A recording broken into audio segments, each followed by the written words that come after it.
Trump. Now, I'm not going to get into all of these potential theories, but this is so suspicious. This is what the Attorney General Bill Barr said. I was appalled to learn that Jeffrey Epstein was found dead early this morning from an apparent suicide while in federal custody. Mr. Epstein's death raises serious questions that must be answered.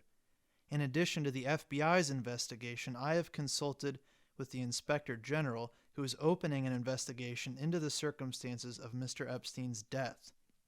So we've got two investigations going on right now into this, one by the FBI, one by the Inspector General of the DOJ, and another one from the U.S. Bureau of Prisons.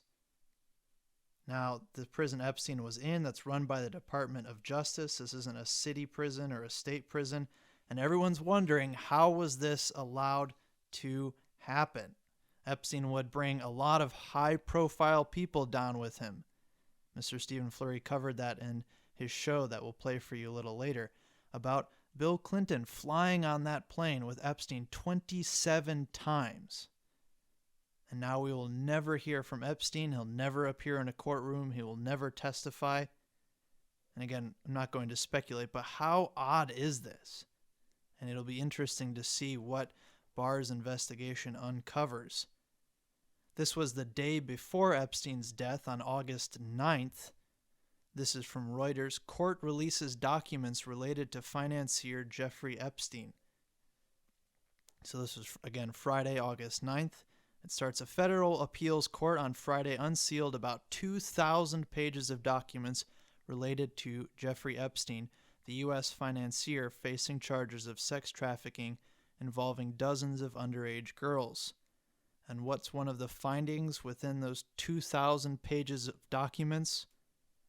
That Bill Clinton, the former president, visited Epstein's private island, and that Epstein put on a dinner for Bill Clinton. That private island down in the Caribbean. Now, obviously, this does not look good for the Clinton family. But of course, all the media can focus on is the picture that President Trump took with Epstein 15 or 20 years ago. Here are some quotes from the New York Times about Epstein's death. This is August 11th, 2019. It's titled, "Before Jail Suicide, Jeffrey Epstein was left alone and not closely monitored." Jeffrey Epstein, the financier who apparently hanged himself in a federal jail in Manhattan, was supposed to have been checked by guards every 30 minutes, but that procedure was not being followed the night before he was found, a law enforcement official with knowledge of his detention said. In addition, the jail had transferred his cellmate and allowed Mr. Epstein to be housed alone in a cell just 2 weeks after he had been taken off suicide watch, a decision that also violated the jail's normal procedure, two officials said. So how strange. He's taken off suicide watch less than 2 weeks after he was put on it. He's supposed to be checked every 30 minutes, and when he's on suicide watch, he's supposed to be monitored 24/7. The guards who are supposed to be watching him aren't there. He's supposed to have a cellmate, and he's removed. Continuing on from the New York Times, the disclosures about apparent failures in Mr. Epstein's detention at the Metropolitan Correctional Center deepened questions about his apparent suicide and are very likely to be the focus of inquiries by the Justice Department and the FBI. Going on here, the Federal Bureau of Prisons has already come under intense criticism for not keeping Mr. Epstein under a suicide watch after he had been found in his cell on July 23rd with injuries that suggested he had tried to kill himself. The law enforcement official said that when the decision was made to remove Mr. Epstein from suicide watch, the jail informed the Justice Department that he would have a cellmate and that a guard would look into his cell every 30 minutes. But that was apparently not done. Senior law enforcement officials, members of Congress, and Mr. Epstein's accusers have all demanded answers about why he was not being more closely monitored. The former money manager was found semi-conscious 3 weeks ago in a shared cell with bruises on his neck after a judge denied him bail. He was placed on a 24-hour suicide watch and received daily psychiatric evaluations. But 6 days later, prison officials determined he was no longer a threat to his own life and put him in a cell in a special housing unit with another inmate. It is standard practice at the Metropolitan Correctional Center to place people who have been on suicide watch with a cellmate. But Mr. Epstein's cellmate was later moved out of the special housing unit, leaving him alone. Bureau of Prison officials said it is standard procedure for guards in special housing units to check on inmates every half hour. It remained unclear why that procedure was not followed in Mr. Epstein's case. And this article goes on to talk about how understaffed these prisons are, how many of the guards are working overtime, and that may be true. That is true in a lot of prisons around the United States, but how often is this allowed to happen? How often do you hear of someone in custody, especially someone that high profile, having this happen? How was this allowed to happen? And again, we'll see what Bill Barr's investigation uncovers. He said he was appalled that this was allowed to happen. This is a prison that is part of his Department of Justice, and he's shocked that this could happen within his prison, especially someone this high profile. I'd just like to conclude this segment with this point. This is from the American Thinker on August 11th. Much has been written and will be written on the death of Jeffrey Epstein. Was it suicide? Was it murder? The only thing certain is that the man did not die of natural causes. The official finding will most likely be suicide. Even if this is actually the case, it still will fuel conspiracy theories. Rightfully so. The man already tried to commit suicide the week before, after which he was supposedly placed on suicide watch. Here's a very important point. Epstein was probably the most valuable human asset ever housed in the Manhattan Correctional Center, given the high-level people he could have implicated in his pedophilia escapades and brought down. You would think every precaution would have been made to keep him alive. And this concluding paragraph, trust in government and the agencies of government is already at an all-time low. The Department of Justice, the CIA, and the FBI have already discredited themselves by participation in the coup against President Trump. So whether Epstein's death was due to sinister acts by people in government or merely gross incompetence, the result will be the same. The public trust will continue to evaporate. This spells trouble for all of us. So again, we ask that question, will Bill Barr be able to straighten all of this out?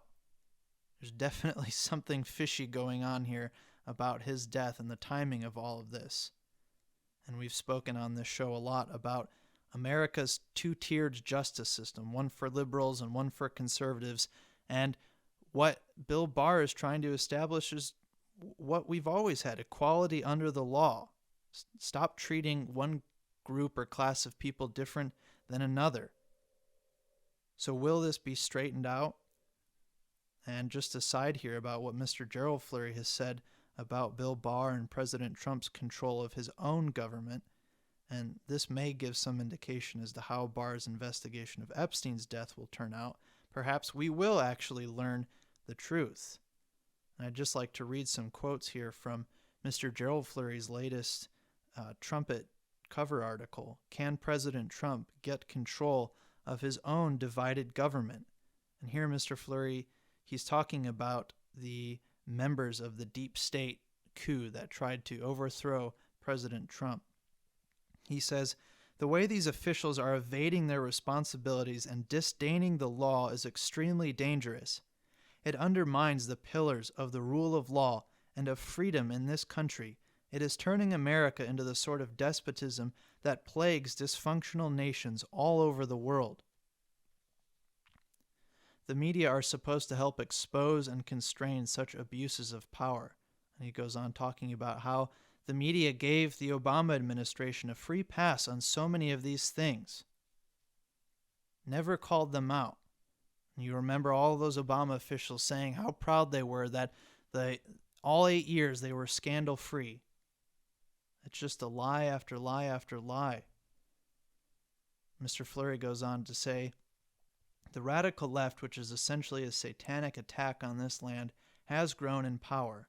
Now it seems half of the country accepts many of their lies. And he talks about America under attack, which explains what is going on here, what the spiritual dimension is to these events happening in the United States, how these lies have been foisted upon so many people, and how people have just willingly gone along with it. He goes on later on in this article. He says, radio commentator Rush Limbaugh made this insightful statement last September regarding the way the radical left is treating President Trump. An obsession has gotten hold of these people. This is Rush Limbaugh. There's almost like a demonic possession that has come over these people. It's becoming increasingly difficult, nigh on impossible to even describe, much less comprehend. Mr. Flurry writes, that is a fair description of what is prophesied in Revelation 12. There are numerous other prophecies about this event in your Bible, but how many people understand much of anything about the Bible today? These people were getting control of the government. Justice in the land was destroyed. Rule of law was twisted and perverted. People were losing faith in the government. If this trend had continued, it would have meant the end of our republic. Now again, that's talking about the deep state, but you look at, again, like that two-tiered system of justice where people are losing faith in the Justice Department. Justice in the land was destroyed. The rule of law was twisted and perverted. And maybe through this Epstein case, there will be a brief restoration of trust in the Justice Department. Who knows? Maybe people will again look to it the way they used to under Bill Barr, or with Bill Barr at the helm there. Think about all those Obama cover-ups during the Clinton investigation. And now we're finally starting to get some answers there, thanks to William Barr. And I'll just conclude here with Mr. Flurry's article. But God was not ready for that. He was not ready for the land to be destroyed, for justice in the land to be destroyed. Mr. Flurry wrote, if this trend had continued, it would have meant the end of our republic. But God was not ready for that. He was going to save America along with Britain and the Jewish nation. However, this would be only temporarily unless they deeply repent.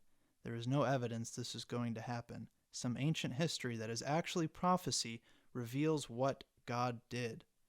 And you can read Mr. Flurry's article at thetrumpet.com. Again, that's titled, Can President Trump Get Control of His Own Divided Government? And to conclude this first half, I'll play that segment from Mr. Stephen Flurry's July 9th radio show, The Disturbing Ties Between Jeffrey Epstein and Bill Clinton. And again, that was on July 9th. And then following that, we'll have a short break. And then Richard Palmer will conclude the show with some updates about the German economy and U.S. troops in Germany. Remember to email comments to td@kpcg.fm. And now we'll go into that segment from Mr. Stephen Flurry's July 9th radio show. Well, I just want to continue on with something that we talked about for a little bit yesterday, this Jeffrey Epstein case, and just how strange it is in some ways that this is reemerging and making headlines. He was prosecuted back in the mid-2000s and basically just given a slap on the wrist, a ridiculous joke of a standard of justice, I guess you could say. And this was a time when, of course, the Democrat frontrunner was Hillary Clinton. Everyone thought that, well, after George W. Bush is out of office, then you've got Hillary Clinton lined up for the presidency. This was, of course, all before Barack Obama became the new sensation back in early 2008. In any event, he gets this slap on the wrist, and then the story made headlines again, as I said yesterday, in 2015, 2016, mostly from conservative sources. The major media just downplayed it or covered it up. Here again, Hillary Clinton. She was the front runner. And then now it comes out, and it looks like these prosecutors from the Southern District of New York, it looks like they're serious about going after this man. And, of course, he has all of those connections to Bill Clinton. There's quite a few in the major media that want to go back and point out that he had a relationship with Donald Trump years and years and years ago, which he did. I suppose it's a pretty select club, billionaires, and he did know Jeffrey Epstein and had some positive things to say about him before all of this came out in the mid-2000s. We'll come to that in just a second. But really, the more you look into this, the worse it makes Bill Clinton look. This was the announcement yesterday coming from the Southern District of New York about their indictment of Jeffrey Epstein. Clip 1. As alleged, Epstein also paid certain victims to recruit additional girls to be similarly abused.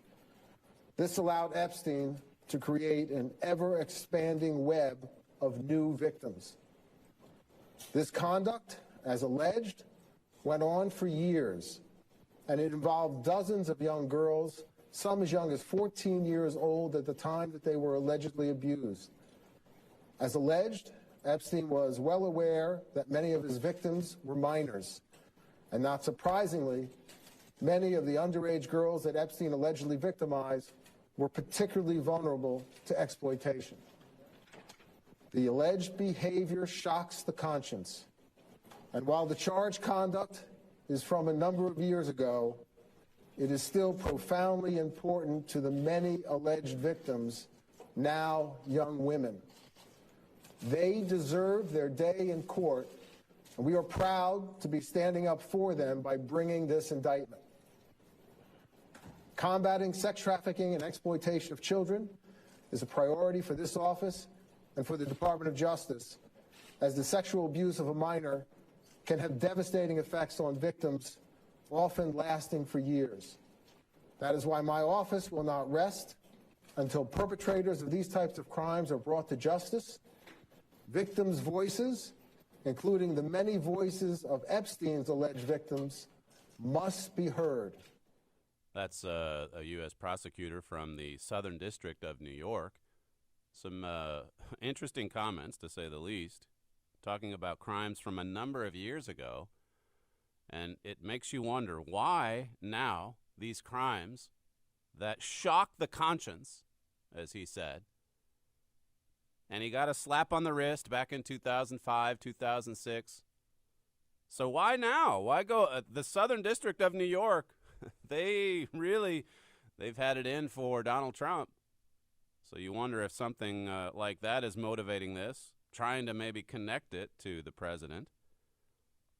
But if you've been reading the Trumpet.com, you also know, as my father has said, that with this new administration, the Trump administration, and then you have now this new Attorney General William Barr, they really are lifting the lid on so much corruption that was going on all through the Obama years. Corruption, well, not like the Epstein case specifically, but the fact that these kinds of things were covered up to protect Hillary Clinton, to protect billionaire Democrats. It went on. It was a matter of routine. And then you see what happened at the end of that administration, the Obama administration, and how many laws that they broke to go after Donald Trump. Conchita Sarnoff, she's an author who has been following this Epstein case, I think, for more than 10 years. She was on Fox News late last night, and listen to what she has to say about Bill Clinton's connection to Jeffrey Epstein. This is clip 6. I have read too much information, and I have spoken to too many people on the inside. I actually attempted to interview Clinton, but he would not he did not agree to do so. And I know from the pilot logs, and these are pilot logs that, you know, were written by different pilots and at different times, that Clinton went, he was a guest of Epstein's 27 times. Now you tell me, Doug Vance was also on the plane many times. Many of those times Clinton had his Secret Service with him, and many times he did not. Almost every time that Clinton's name is on the pilot logs, there are underage girls. There are initials, and there are names of many, many girls on that private plane. So you have to ask yourself, and this is what I asked myself, why would anyone, not only a former president, fly on a plane 27 times that did not belong to him? 27 times. It doesn't make the former president look very good. And it was all during that period in the early 2000s. And this man is now being prosecuted for crimes that, according to the U.S. attorney, shock the conscience. The Clinton campaign, or not the campaign, but Mr. Clinton's office, I guess, last night, released this statement saying President Clinton knows nothing about the terrible crimes Jeffrey Epstein pleaded guilty to in Florida some years ago, and those with which he has been recently charged. That comes from the Clinton team, and of course the Clinton camp has also said, well, we were just on the Epstein plane 4 or 5 times, and in every case the Secret Service was there with us, so everything was above board, everything was appropriate. But this woman, this author, who's gone through all the court filings 27 times, with Secret Service, without Secret Service, and in nearly every case, underage girls, teenagers, traveling along with Mr. Epstein, with the former president. Well, it was Donald Trump. And again, if it's hard to say exactly what all is motivating this, but it is interesting to just read some of these details, because if in fact it was an attempt to maybe reel Donald Trump into this, this little tidbit emerged yesterday on some blogs.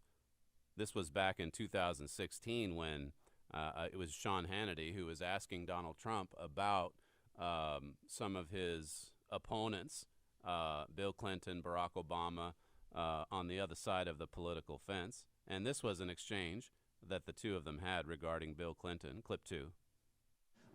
Bill Clinton. Nice guy. Got a lot of problems coming up, in my opinion, with the famous island with Jeffrey Epstein. A lot of problems. That's Donald Trump hitting the nail right on the head. That was 2016. And he was saying Bill Clinton had a lot of problems coming up because of how close he was to Epstein.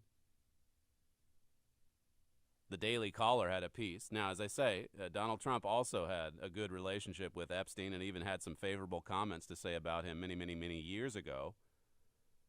But he certainly changed his tune when Epstein got involved in the sex trafficking with minors, and in fact was prosecuted in the mid-2000s. But as I say, it was just a slap on the wrist. But this is from the Daily Caller.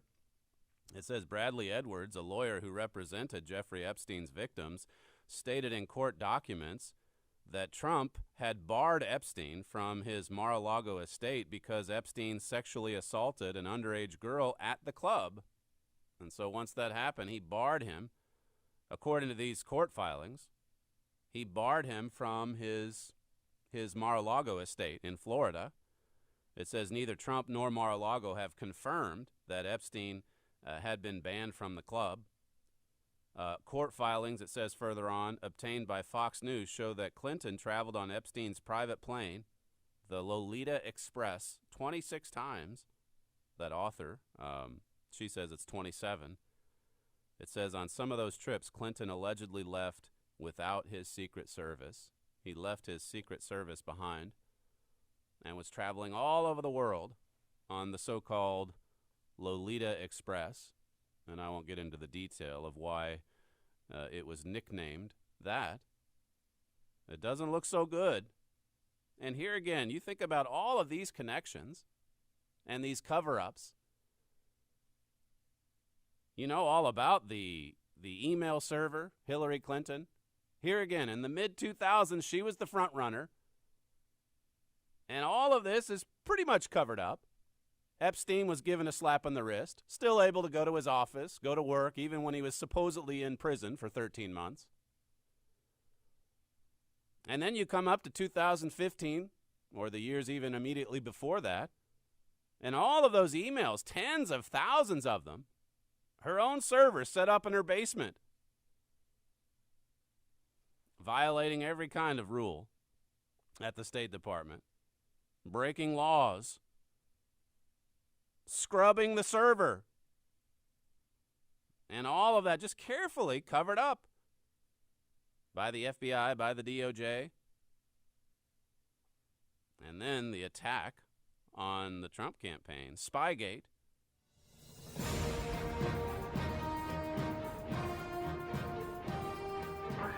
This is KPCG-FM, and this is the Trumpet Daily. Freedom is one of the most sought-after ideals in human history. Man's search for freedom has taken him into the fiercest of protests, struggles, revolutions, civil wars, and even world wars. Today, in the midst of free societies, many continue to fight for what they perceive as ever greater freedoms. And yet, many of these same people are actively fighting against law. Few people understand that this war against law actually undermines true freedom. To learn more, request Gerald Flurry's booklet, No Freedom Without Law. In this free booklet, you will see what the Bible says about the latter-day spirit of rebellion and lawlessness that is now so common in our nations today. Also request America Under Attack. In this booklet, you will learn more about the spirit behind this attack on law. You'll see where this is leading. Both booklets are offered freely at no cost or obligation to you. Request No Freedom Without Law and America Under Attack. Email your request to td@kpcg.fm or visit thetrumpet.com. This is KPCG-FM, and this is the Trumpet Daily. Hello and welcome back to the Trumpet Daily radio show. This is no longer Sam Livingston standing in for Mr. Flurry, but Richard Palmer. We're tag teaming it this morning on the TDR. If you're just joining us today, Sam just finished giving an update on the big American news of the weekend, the death of Jeffrey Epstein. He can cover US politics much better than I can, so I'm glad he was able to get in there and do that first. There's been a whole lot of talk about that, and I think rightly so. But there are other important news stories going on over the weekend, not just Jeffrey Epstein. So I'm going to update you on a couple of those. I think Sam promised you an update on the German economy. Unfortunately, once I got started on some of these other stories, there's no more time to cover in my notes, or no more space in my notes to cover the German economy. But if you are a huge fan of German economic news and are really disappointed to hear that I won't be talking about it, I have good news for you. You can go and listen to our Trumpet Hour program. Our Friday edition of that is a wrap-up of all the big news from the week, and I talked about that subject there, and you can hear on that show a recap of all the big stories from last week from our panel of news watchers. But the key theme in the news I do want to cover today is about Europe and about Germany turning against the United States. Well, turning's not quite the right word here. There's always been a heavy strain of anti-Americanism in Europe, but right now that's being exposed, and it's really intensifying.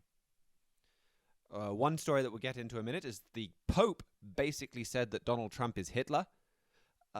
Yeah, the Pope, the leader of the Catholic Church, he basically said that in not particularly subtle terms at all.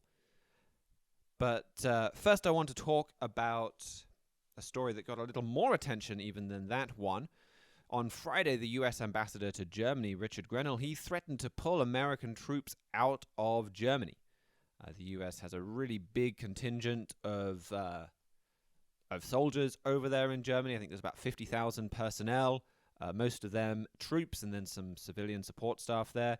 And they've been stationed in Germany since World War II. Not the same soldiers, obviously, but there's been, otherwise they'd be very old soldiers. But there's an American presence there. And this story really exposes a big rift between the United States and Germany, something that we've really seen exposed ever since President Trump came into office.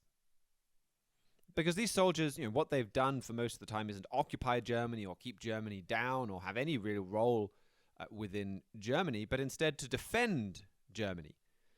I think about a year or so ago, I did a show, for example, on the Berlin airlift, where American airmen really put forth a Herculean effort to defend West Berlin and keep it away from the Soviets, to help them survive a Soviet siege. So America's defense has done a lot for Germany. Throughout a lot of Germany's history, Germany hasn't had to pay for its defense the way it's had to in the past because America took care of the lion's share of the German defense efforts. So Germany was able to basically just grow rich, to boost its economy. They've become one of the world's top economies and just this massive export powerhouse. And that's happened in large part because America's been taking care of the really expensive part of defending Germany. And especially then over the last few decades, they've been relying more and more on America and spending less and less themselves on their military. So NATO rules say that everybody in NATO has to spend at least 2% of their economy on their military. Because NATO, they're meant to be able to, or they're meant to help defend each other. And if you don't have much of a military, you're not going to be able to do that. But Germany hasn't been spending that 2%. They've been breaking that rule for a long, long time now. And so the result is you have Germany as this powerful economy, one of the world's top exporters, with these big social programs that America can't afford. And it's all essentially funded by the U.S. The U.S. subsidizing Germany's defense, and then subsidizing all of these social programs, with Germany spending their money there. So on Friday, the U.S. threatened to pull these troops out unless Germany meets its NATO commitments. And a lot in Germany still don't want to spend more. There's a lot of opposition within Germany to spending more. They're basically saying, well, why should we listen to Donald Trump? We don't like him anyway. We're not going to do what he says. There are others in Germany, though, that do want to spend more and see this as a good excuse to build up their own military. And pulling those troops out of Germany, that may cause some other problems, and we'll talk about some of that later.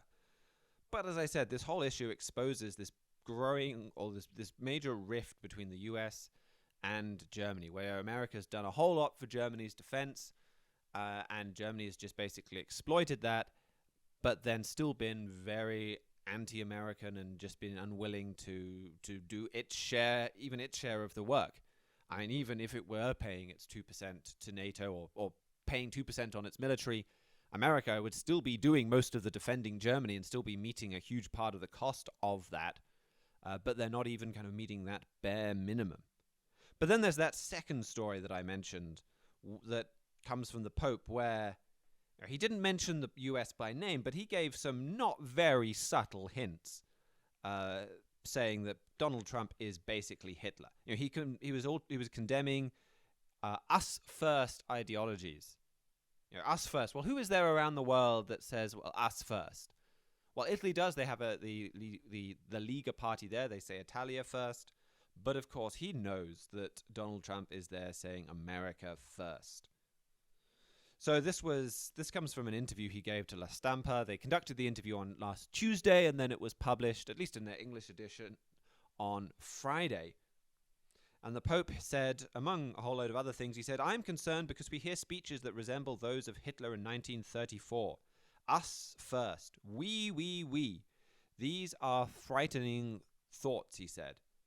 So anyone who says us first, according to the Pope, or anyone who says America first, well, they're like Hitler in 1934, according to Pope Francis.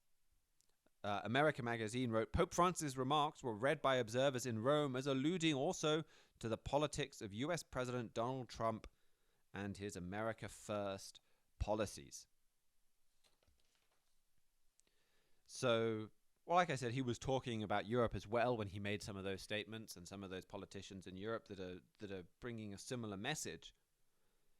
But you put this alongside recent statements from very senior Catholic officials, Catholic bishops in the U.S., and you see the Catholic Church increasingly trying to paint Donald Trump as this evil Hitler-like figure, just following in the same trend that we've seen from the radical left, from the left-wing media.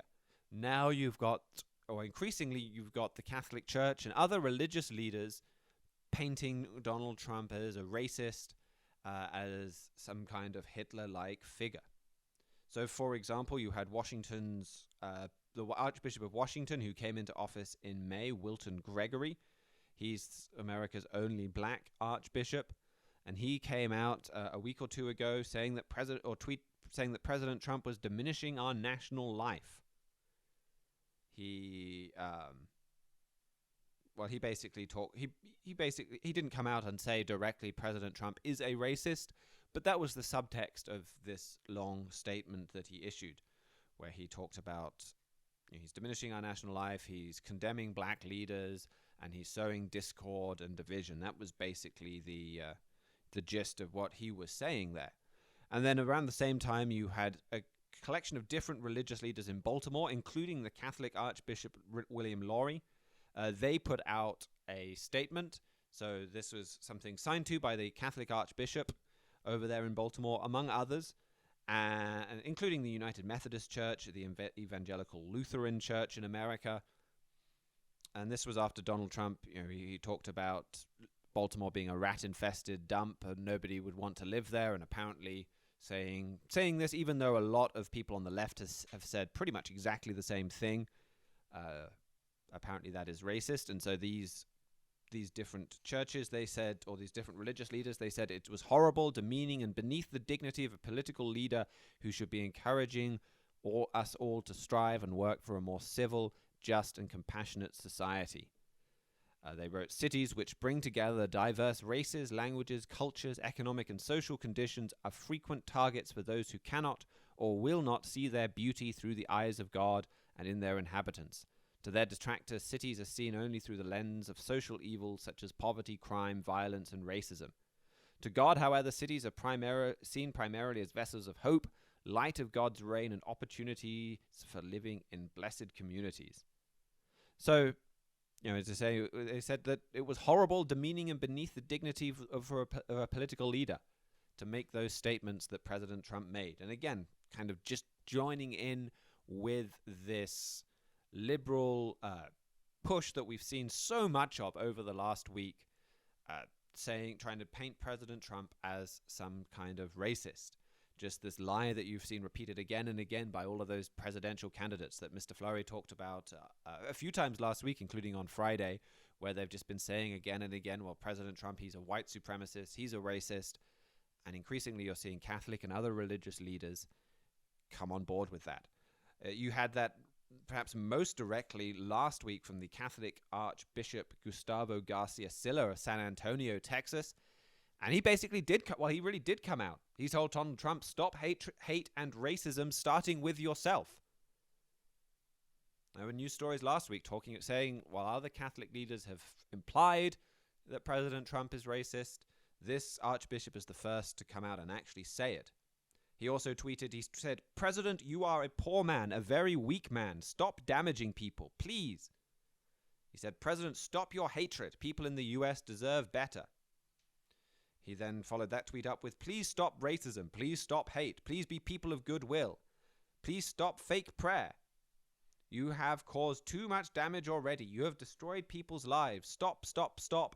Please, please, please. And then you also got like I said, other religious leaders. You've got the Episcopal Church, for example, that it really is moving more and more towards the Catholic Church. and they had a statement coming out of the Washington National Cathedral of the Episcopal Church where some of their leaders said, "We feel compelled to ask, after 2 years of President Trump's words and actions, when will Americans have enough?" And so many of these statements would be shocking if they were coming from Democratic presidential candidates. If a Democratic presidential candidate tweeted, "President, you are a poor man, a very weak man, stop damaging people." Or if someone like Joe Biden said, President Trump, stop hate and racism, starting with yourself. But these aren't Democratic politicians that are saying that. I mean, even you just go back 5-10 years, and to have a Democratic politician saying the president is a racist would have been big news, would have been extreme. Now it's a Catholic leader, supposedly non-political, completely neutral, saying, well, President Trump, you are a racist. Now, I think the Catholic Church has to be careful here. When Mr. Trump was elected, 52% of white Catholics said they supported him. A majority. Meanwhile, the standing of the Catholic hierarchy has never really been lower in the U.S. because of all of the massive child abuse scandals and pedophilia scandals and all the things that they've been caught and exposed doing, and you've had a whole load of court cases exposing that.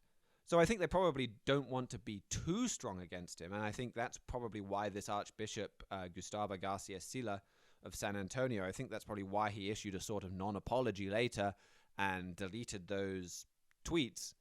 He did say, well, he didn't say what he said was incorrect or wrong, but he said that he was wrong to focus on the individual the way that he did, and talked a little about the office of the president needing respect. So he did kind of walk those back somewhat. And I think it's because so many Catholics support President Trump that they don't want to end up pushing away their own supporters, alienating their own supporters. So as this story goes on, I think especially from the U.S. hierarchy, they'll probably try and be a little careful with what they say about President Trump for that reason. But still, it's just shocking. I mean, to have the Pope come out and to say, well, anybody who says our nation first is like Hitler is just, that's an extreme level of opposition to the US president and to America. I mean, that's right in line with what we've seen from the Pope before. He's talked about how capitalism is exploitative and exploiting the poor, and is really, basically, you listen to his rhetoric and he says capitalism is pretty much the root of all evil in this world, and that all suffering and wars even, they come from arms merchants that want to make a profit, which is just a crazy theory that has no evidence.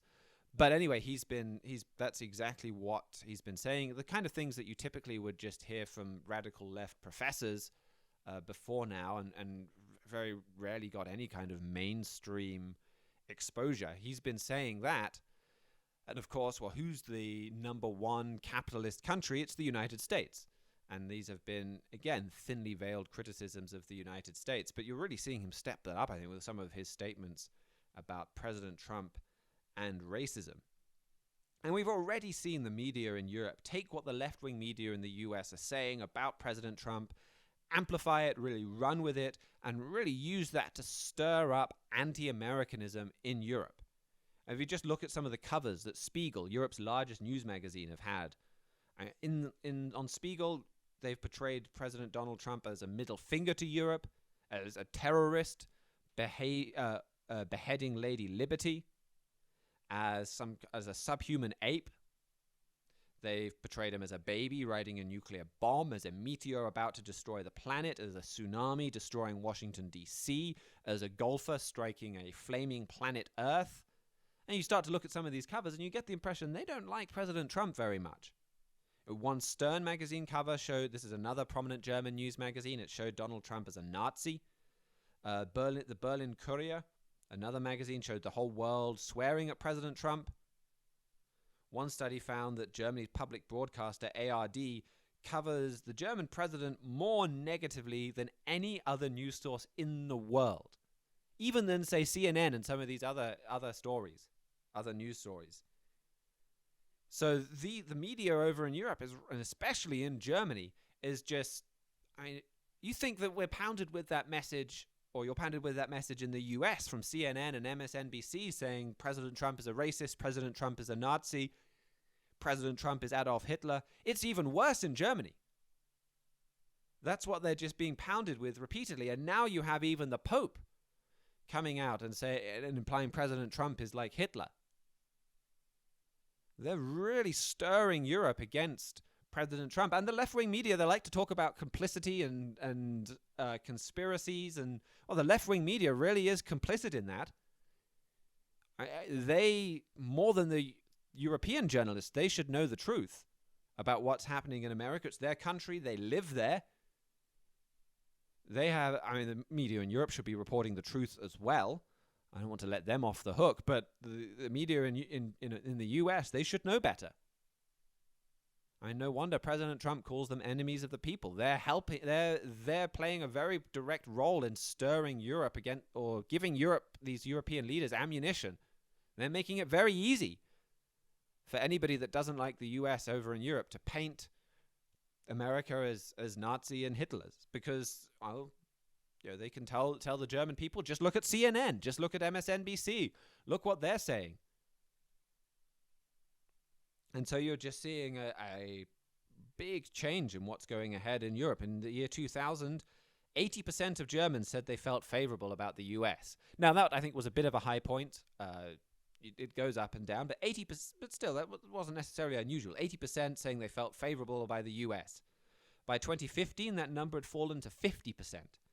By spring of 2017, just 35%.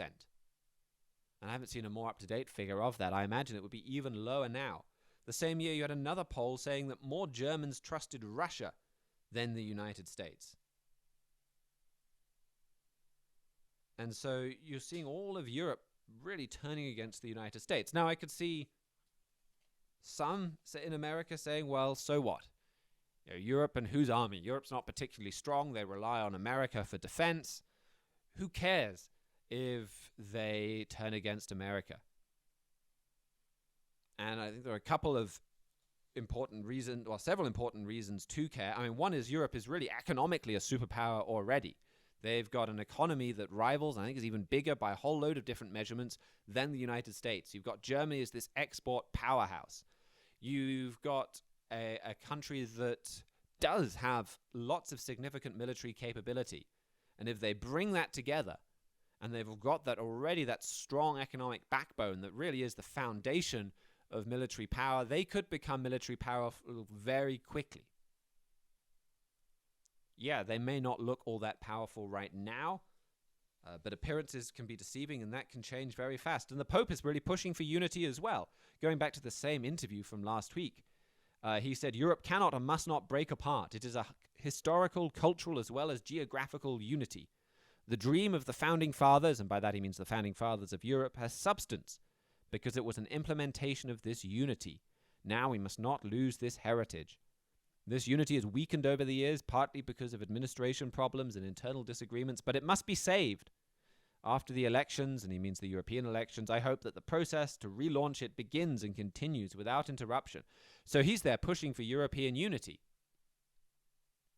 And you could see if America does follow through on its threat and pulls its troops from Germany, again, I can completely understand the rationale for doing that and why why Germany is pretty upset with what why America is upset with the way Germany just relies on America for its defense and doesn't pay anything. But at the same time, if all those troops come out of Germany, you could really see that potentially being a catalyst for Germany to say, well, we need to do more to defend ourselves. We need a much bigger army. We need to transform ourselves into a military power. So there are important reasons to care about this. Another is just the way that America depends on Europe. It's one thing for, say, China or Russia to turn against the United States. They've never really been American allies. America hasn't really trusted them. Europe, they're kind of inside the tent. They're inside the camp. America views them as friends and allies. And even though there's all this anti-American rhetoric, they still view them that way. If you look at what America's trusted Europe with, these European powers have American nuclear bombs that America has lent them. They're on their bases. They've been sitting there for decades. They're not all that secure. They've had plenty of time to look at them and they're basically nuclear powers because they have America's bombs. That's a huge amount of trust. And so to have somebody that you trust so much turn against you, well, you can ask Julius Caesar how that turned out. If somebody's within your camp, if you're trusting them, they don't even have to be all that powerful to take you down. And the Bible prophesied exactly this. Mr. Armstrong talks about this whole situation in the United States and Britain in prophecy. And there's so many scriptures that talk about America trusting these other powers and then these powers turning against America. It's a massive warning from the Bible. Jeremiah chapter 30 and verse 14, for example, God warns, all your lovers have forgotten you.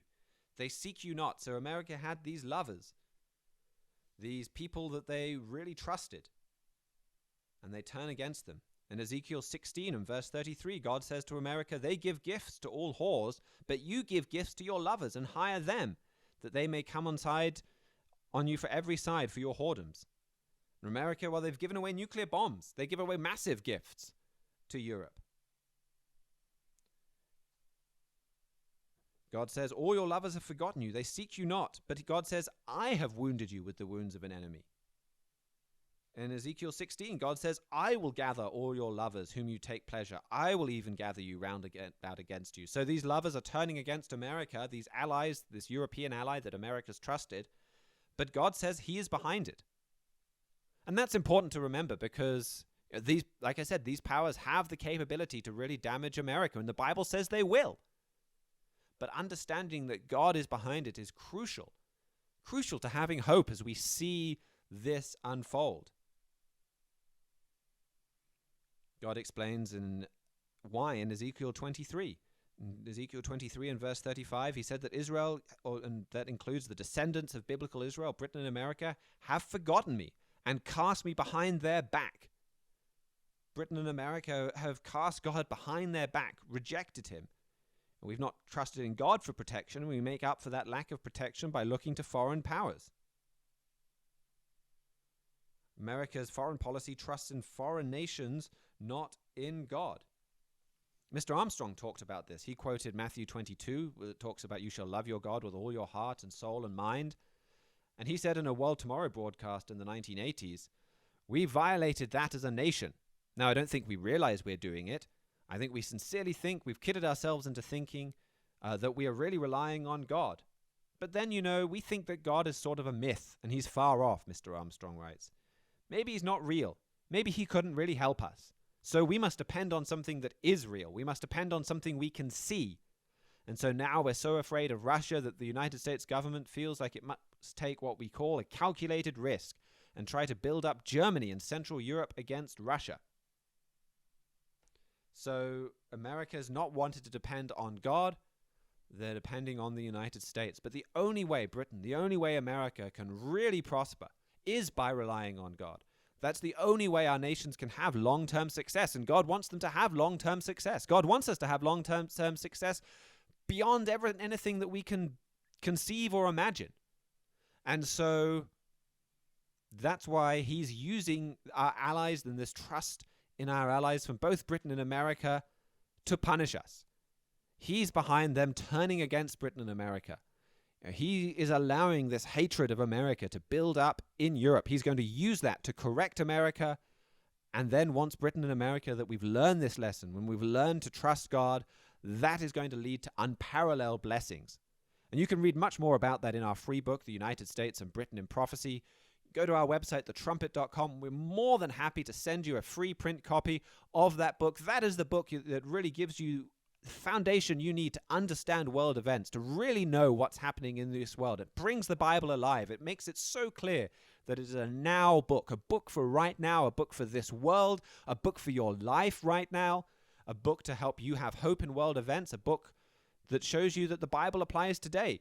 And it has practical wisdom for us right now. So you can get that from our website, thetrumpet.com. I believe Mr. Stephen Flurry will be back tomorrow. So please do tune in back then at kpcg.fm or 101.3 on the FM dial.